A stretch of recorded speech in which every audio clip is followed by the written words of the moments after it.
বিটি রোডের ধারে ও আশেপাশে যেসব সাধারণ দোকানগুলো ছিল ইতিমধ্যেই উঠিয়ে দেওয়া হয়েছে। আমরা জানি সোদপুরের বিটি রোডের ধারে এই মার্কেটের ভরসায় অনেক মানুষই থাকেন এবং অনেক ব্যবসায়ী এই পেশার সঙ্গে যুক্ত।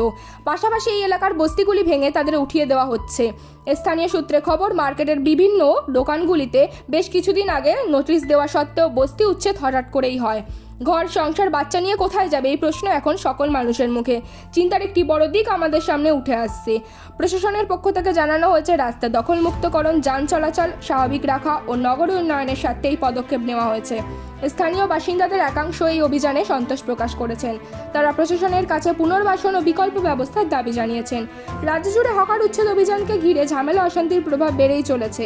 এখন দেখার বিষয় প্রশাসন উচ্ছেদ হওয়া বস্তির মানুষ ও ক্ষুদ্র ব্যবসায়ীদের জন্য কী ব্যবস্থা গ্রহণ করে। এখনকার মতো বিদায় নিচ্ছি।